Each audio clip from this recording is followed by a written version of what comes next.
मकर राशि की जातक जो कि पृथ्वी की राशि है, पृथ्वी तत्व होने के कारण बहुत सॉलिड, बहुत समझदार, बहुत धैर्यवान और बड़े प्रैक्टिकल लोग होते हैं ये। और सिर्फ इतना ही नहीं है, प्रैक्टिकल होने के साथ साथ वो बड़े धैर्यवान और सहनशील होते हैं। जैसे पृथ्वी को सहनशीलता की पराकाष्ठा कहा गया, कहते हैं ना कि माँ जो पृथ्वी है वो सब कुछ सहन कर लेती है। तो ये बड़े धीर गंभीर और सहनशील लोग होते हैं। लेकिन यदि पृथ्वी पर अत्याचार बहुत ज़्यादा हो जाए तो देखा है पृथ्वी कैसे भयंकर रूप में, बहुत भयंकर रूप में अपना हिसाब चुकता करती है। तो वैसे ही अगर अति हो जाए तो मकर राशि के लोग बहुत भयंकर रूप से फिर अपना हिसाब चुकता करते हैं। नमस्कार, स्वागत है आपका दीपा ज्योतिष में और स्वागत है मेरे चैनल 21st सेंचुरी मॉम में। बात करते हैं कैसा रहेगा जनवरी का महीना मकर राशि के जातकों के लिए। तो देखिए, सूर्य जनवरी में मकर राशि में आ जाएंगे, जिसे कि उत्तरायण कहा जाता है। और इस उत्तरायण की बहुत ज़बरदस्त इम्पॉर्टेंस है। इस उत्तरायण के दिन के लिए भीष्म पितामह ने 6 महीने शरशैया पर काटे थे, सर्दी, गर्मी, धूप, बरसात में 6 महीने। तो ऐसा क्या है इस मकर संक्रांति में, ऐसा क्या है सूर्य के मकर राशि में आ जाने पर जिसको इतना इम्पोर्टेंस दिया जाता है? पूरे इंडिया में इसको मनाया जाता है किसी न किसी रूप में। तो सूर्य जब मकर राशि में आता है, तो मैं इसको साइंटिफिकली एक्सप्लेन करूंगी। उस समय क्या होता है कि सन का ग्रेविटेशनल फोर्स अर्थ पर इतना ज़्यादा स्ट्रांग होता है कि जिन लोगों की मृत्यु उस समय यानी उत्तरायण के दिन या उत्तरायण के बाद उतने समय तक, जब तक सूर्य उत्तरायण रहता है, नॉर्थ पोल में रहता है, तब तक जिनकी मृत्यु होती है, ऐसा कहते हैं, उनको मोक्ष मिलता है। क्यों मिलता है? क्योंकि आत्मा जो कि एटम से भी मिनी माइक्रो एटम है, उसको सन का ग्रेविटेशनल पुल ऊपर की तरफ खींच लेता है और हम नीचे के लोकों में जाने के बजाय ऊपर के लोकों में जाते हैं। देखिए, हमारा सनातन बेहद साइंटिफिक है, सिर्फ समझने की ज़रूरत है। बात करें कैसा रहेगा जनवरी का महीना, तो शुरू से शुरू करती हूँ मैं हमेशा फर्स्ट हाउस से शुरू करती हूँ, लेकिन इस बार 12th हाउस से शुरू करूँगी, क्योंकि शुरू में सूर्य आपके 12th हाउस में रहेंगे जो धनु राशि है, बृहस्पति के घर में रहेंगे और साथ में बुध भी वहाँ होंगे। तो सूर्य राजा और बुध राजकुमार। सूर्य वो प्लैनेट है जो बाकी सारे प्लैनेट्स को एनर्जी देते हैं, राजा हैं ग्रहों के। और रियल लाइफ में भी हम राज्य को, राजस्व को, राजा की नीतियों को, राजा के प्रभुत्व और प्रभाव को सूर्य से ही देखते हैं, पिता को सूर्य से देखते हैं।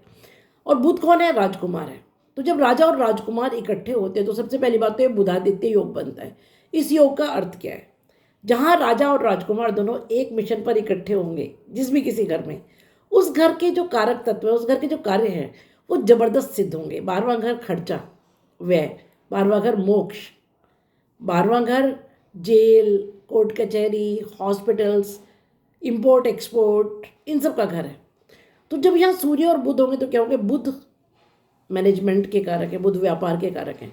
आपका विदेशों से व्यापार बढ़ेगा, आपके वीज़ा, पासपोर्ट से रिलेटेड कोई काम अगर अटके हुए हैं वो पूरे होंगे, क्योंकि बुध ही तो डॉक्यूमेंटेशन के कारक हैं और सूर्य वहाँ खुद है। तो गवर्नमेंट से जो काम अटके हुए हैं वो पूरे होंगे। और आपके कोर्ट कचहरी, हॉस्पिटल, अनाथाश्रम, इन सब से जो काम अटके हुए हैं, जहाँ कहीं इनमें हर्डल्स हैं, वो एकदम से इस समय दूर होंगे और आपके सारे काम सिद्ध होंगे। विदेशी लोगों से, विदेशी भाषा के लोगों से, मल्टीनेशनल कंपनीज से आपको लाभ होगा। और सिर्फ इतना ही नहीं होगा, 12वां घर एग्जिट का घर है, आत्मा के एग्जिट का। और सूर्य कौन है? आत्मा का कारक है।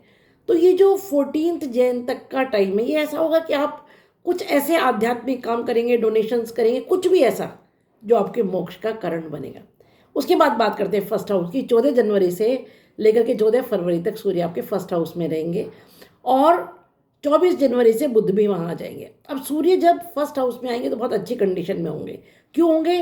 क्योंकि वो उत्तराषाढ़ा नक्षत्र में होंगे, जो कि सूर्य का अपना नक्षत्र है। तो कोई भी ग्रह जिस नक्षत्र में होता है उसके अनुसार फल देता है। सूर्य जब अपने खुद के नक्षत्र में होंगे तो अति प्रभावशाली होंगे। आपका जो ओज है, जो तेज है, जो प्रताप है, जो वैभव है, जो आपका शौर्य है, आपकी जो आभा है, वो अलग ही होगी। You will be on differently another level. क्यों? क्योंकि आप में उस समय राजा के गुण होंगे, राजा का अहंकार, राजा की ईगो, राजा की शक्ति, राजा का दिमाग। तो आप जो निर्णय लेंगे, क्योंकि फर्स्ट हाउस कौन है? हम खुद हैं, है ना। हमारा हेड, हमारा हार्ट, हमारी टोटल पर्सनालिटी, हमारी बॉडी, हमारी सोल, सब कुछ हम फर्स्ट हाउस हम ही है। तो जब हम राजा के रूप में होंगे तो हम राजा जैसे ही काम करेंगे। बड़े स्ट्रॉन्ग डिसीजंस अपने लाइफ के आप लेंगे। हालांकि 7th हाउस में मंगल इस समय नीचे और वक्री होंगे और फर्स्ट हाउस पर पूर्ण दृष्टि होगी, मंगल की 7th दृष्टि। लेकिन साथ साथ बृहस्पति की जो नवम अमृत दृष्टि है वो भी फर्स्ट हाउस पर होगी। ये समय गजब होगा। आप अपनी लाइफ के कोई बहुत बड़े डिसीजन इस समय लेंगे और बड़े सोच समझ करके लेंगे और बड़े रॉयल वे में लेंगे। You can have some royal achievement, some big achievements at this time. बात करें सेकेंड हाउस की तो शनि मार्गी हो गए हैं सेकेंड हाउस में, अपनी ही राशि में मूल त्रिकोण में है और साथ में शुक्र उनके मित्र भी वहीं पर है। शुक्र मित्र राशि में है, शनि मार्गी हैं और 27 दिसंबर से लेकर के 28 अप्रैल तक शनि पुनर्वसु नक्षत्र में है, जो कि गुरु के नक्षत्र में है। पुनर्वसु नक्षत्र रीएस्टेब्लिशमेंट को दिखाते हैं। पुनः वसु, फिर से बसना। तो ये दूसरा घर आपके कुटुंब का घर है, वाणी का घर है, खान पान का घर है। तो आपका किन्हीं कुटुंबीय जनों से एक रीएस्टेब्लिशमेंट होगा, कुटुंब में आपका रीएस्टेब्लिशमेंट होगा या कुटुंब के कुछ लोगों का रीएस्टेब्लिशमेंट होगा। आप किन्हीं पुराने संबंधियों से मिलेंगे, पुराने मित्रों से मिलेंगे।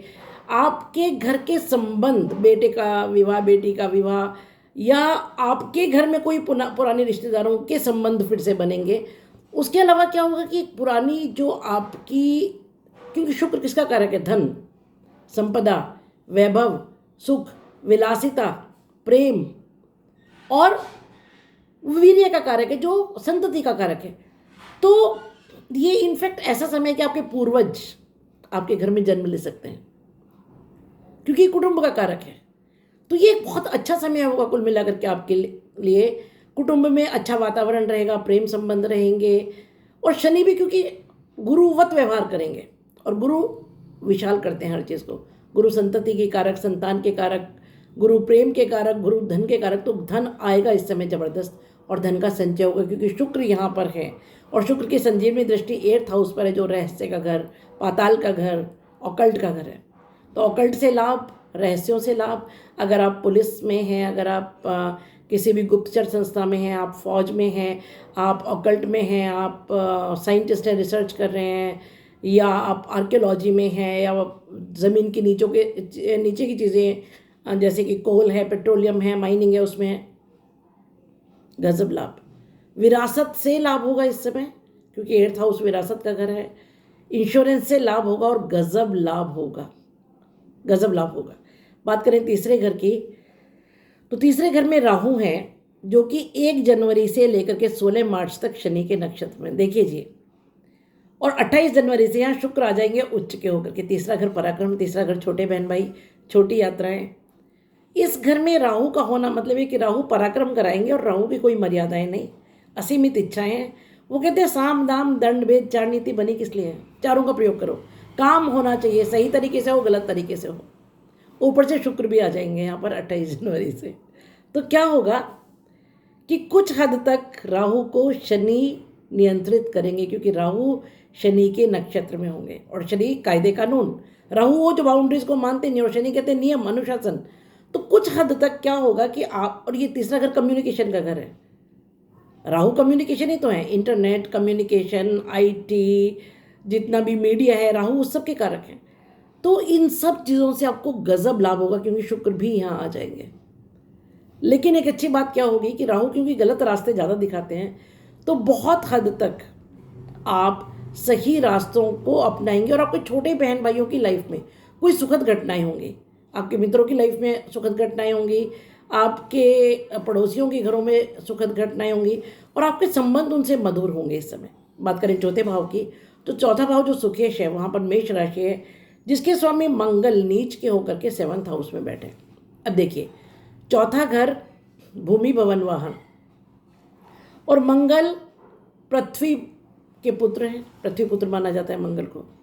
तो पृथ्वी पुत्र मंगल अगर स्वयं बैठे हुए हैं चतुर्थ घर में, यानी उनकी राशि बैठी हुई है, तो ये मकर वालों के लिए एक बहुत अच्छी चीज़। इसका मतलब ये कि बाकी प्लैनेट्स का तो मूवमेंट होता रहेगा, मैं एक जनरल बात कर रही हूँ। अगर मैं सिर्फ राशियों की बात करूँ तो मंगल कहीं भी रहें, ठीक है, वो उनका अलग अलग राशि में जाकर, अलग अलग भाव में जाकर अलग अलग फल होंगे, लेकिन क्योंकि मैं एक जनरल प्रेडिक्शन ये मकर वालों के बारे में कर रही हूँ, क्योंकि मंगल की राशि तो हमेशा यही रहने वाली है।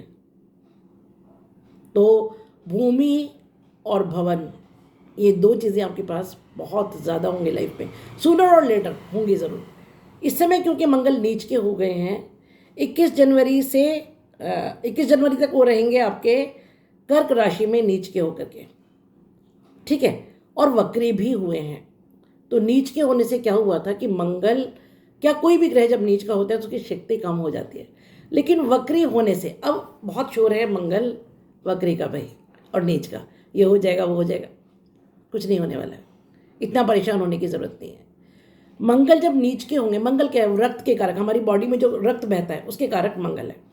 अब क्या होगा कि जब वो जो एनर्जी है, मंगल एनर्जी, मंगल सेनापति, मंगल उत्साह, तो जब हमारी एनर्जी लो होगी तो हमारा कुछ काम करने का मन करेगा क्या? नहीं करेगा ना। कितना भी इंपॉर्टेंट काम हो, हमसे उठा ही नहीं जा रहा है, हम कहेंगे नहीं भाई, करोड़ रुपए का भी नुकसान हो रहा है तो क्या करूं, मैं उठ ही नहीं पा रहा हूं। तो क्या होता है, हमारी एनर्जी लो होती है। दूसरी बात, आप कर्मठ इंसान है, आपको कुछ करना है, काम हो नहीं पा रहा है, तो क्या होगा, गुस्सा आएगा। तो जब मंगल नीच का होता है, पहली बात एनर्जी लो होती है, दूसरी बात में क्रोध दिलाता है।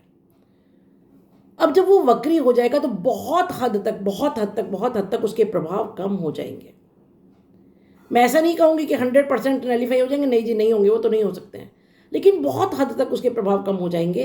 तो जो आपका 7th हाउस है, और वैसे भी देखिए एक अच्छी बात क्या है कि 12 जनवरी तक मंगल पुष्य नक्षत्र में, जो कि गुरु का नक्षत्र है, जो कि बहुत शुभ नक्षत्र माना जाता है, तो इसके इम्पैक्ट इस समय बुरे होने के बजाय अच्छे होंगे।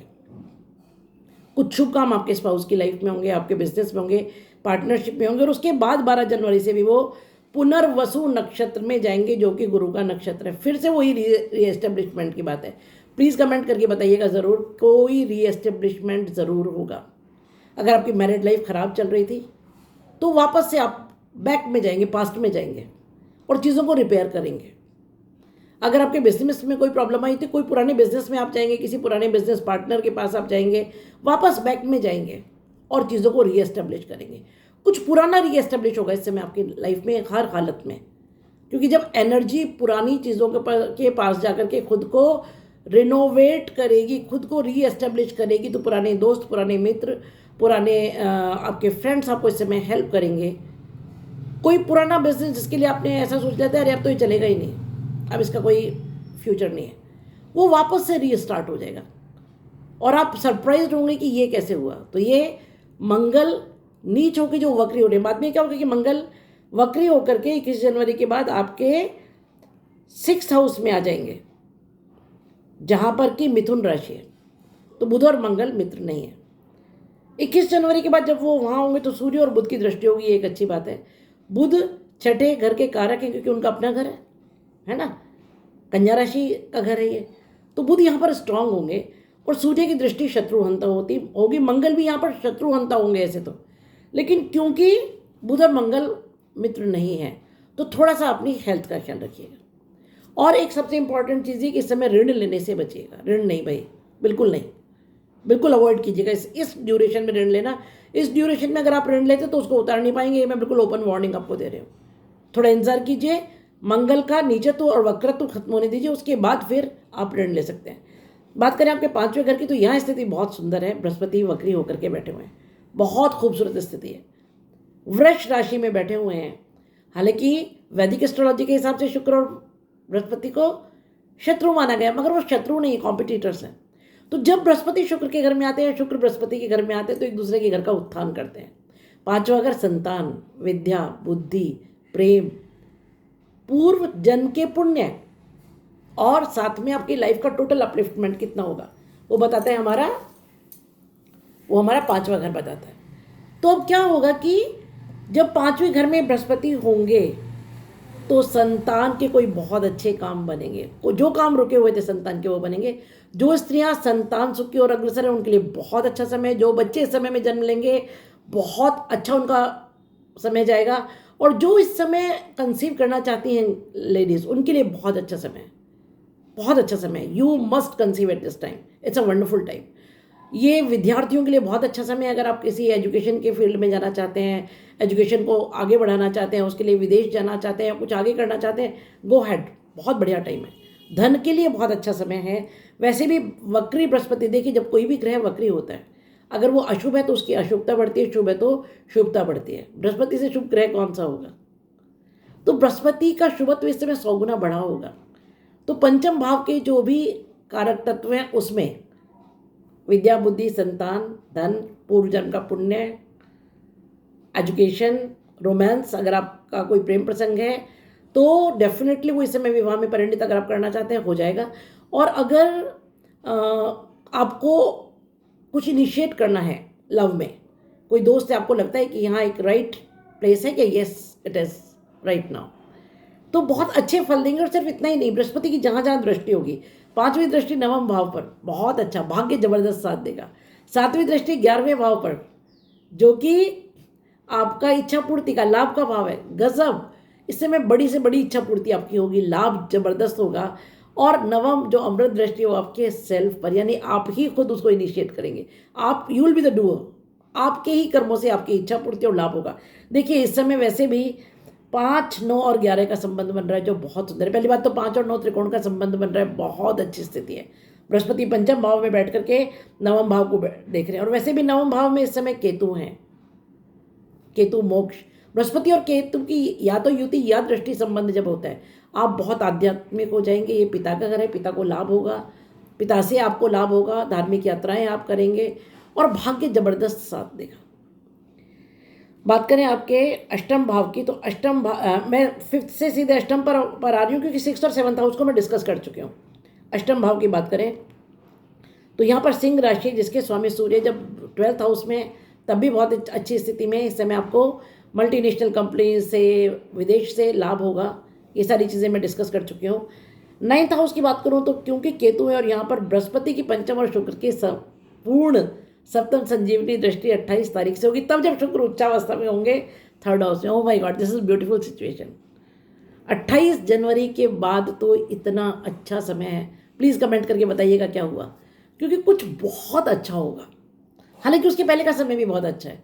तो कुल मिलाकर के ये समय ऐसा है, जो हर्डल्स चल रही थी, 7.5 की प्रॉब्लम, इसकी प्रॉब्लम, उसकी प्रॉब्लम, बहुत लंबे समय बाद एक रिलीफ, एक ऐसा रिलीफ जब आप ठंडी सांस लेंगे कि चलो फाइनली कुछ अच्छा हुआ, वो समय अब आया है।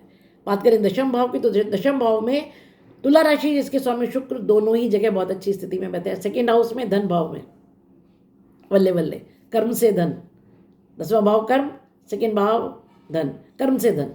तो कर्म स्थान पर कोई प्रमोशन, कोई राज्य से सुख, गवर्नमेंट से रुके हुए कोई काम बनेंगे, आपको अपनी इच्छा से ट्रांसफ़र मिलेगा, कोई बहुत बड़ा, या आप किसी जॉब के लिए ट्राई कर रहे थे, वो जॉब इस समय आप पहुँचे हुआ, बहुत बड़े अचीवमेंट्स इस समय दशम भाव आपको देगा। और उससे जो धन आएगा वो 2nd हाउस में जाकर के संचय होगा। क्यों? क्योंकि हम धन के आगमन को देखते हैं 11th हाउस से और संचय को देखते हैं 2nd हाउस से। तो 2nd हाउस बहुत रिच है इस समय। शनि बुढ़े, बुजुर्ग, मेच्योर्ड, वृद्ध ग्रह वहाँ बैठे हैं, बड़ा सोच समझ के एक भाई आपका इन्वेस्ट करवाएंगे, वेस्ट नहीं होने देंगे 1 रुपया भी। तो जो आप इन्वेस्टमेंट इस समय करेंगे they will be very very fruitful. बात करें आपके 11वें भाव की, तो 11वें भाव में 4 जनवरी तक बुध रहेंगे और बृहस्पति की सप्तम दृष्टि, पूर्ण दृष्टि, वो भी तब जब बृहस्पति वक्री है। इसीलिए कह रही हूँ इस समय जबरदस्त लाभ और कोई विशेष इच्छा पूर्ण होगी जिसका आप बहुत समय से इंतजार कर रहे थे। 12वां घर मैं आपके साथ डिस्कस कर चुकी हूँ, सूर्य और बुध हैं, विदेश से आपको लाभ होगा। ये मेरी प्रेडिक्शन इस महीने के बारे में। कुछ रेमेडीज़ आपको बता रही हूँ जो आपको करनी चाहिए। राहु के लिए दुर्गा पूजा ज़रूर कीजिए, और शनि के लिए अगर हो सके तो हनुमान चालीसा और सुंदरकांड कीजिए। वैसे भी मंगल, क्योंकि इस समय नीच की ओर वक्री है, तो मंगल और नीच की ओर वक्री थोड़ा सा एनर्जी लो रहेगी, है ना। क्रोध से बचिए। सबसे इंपॉर्टेंट चीज़ जो मंगल वक्री और नीच के बारे में ये है, पहली बात ये कि कोई भी उतावलेपन में आके डिसीजन मत लीजिए, क्योंकि मंगल जब नीच और वक्री होते हैं तो क्या करा देते हैं कि हम बहुत हेस्टिली कोई डिसीजन ले लेते हैं, उसको मत लीजिए। दूसरा ये है कि क्रोध से बचिए। देखिए, एस्ट्रोलॉजी एक रेमेडियल साइंस है, यही बताने के लिए आपको है कि भाई ये चीज़ें करनी है, ये नहीं करनी है। तो जब हमें पहले से पता है कि भाई हमारे जरा सा गुस्सा करने से कोई बड़ी बात बिगड़ सकती है, तो ठीक है। अगर कभी गुस्सा आता है तो हम डेलिबरेटली थोड़ा ठंडी सांस लीजिए और अपने गुस्से को कंट्रोल कीजिए। इसके अलावा कुछ बहुत बड़ा बुरा नहीं हो जाने वाला है। थोड़ा सा अपने व्हीकल को चलाते समय संभालिए कि भाई हम अपना व्हीकल थोड़ा संभाल करके चलाएंगे, उतना ध्यान हमें अपना थोड़ा सा रखना पड़ेगा। बाकी सब बहुत अच्छा है, परेशान होने जैसी कोई बात नहीं है। अगर वीडियो पसंद आए तो लाइक, शेयर और सब्सक्राइब कीजिए, बेल आइकन का बटन ज़रूर दबा दीजिए। मिलते हैं कैसे वीडियो के लिए अगले महीने तक, तब तक स्टे हैप्पी, स्टे ब्लेस्ड।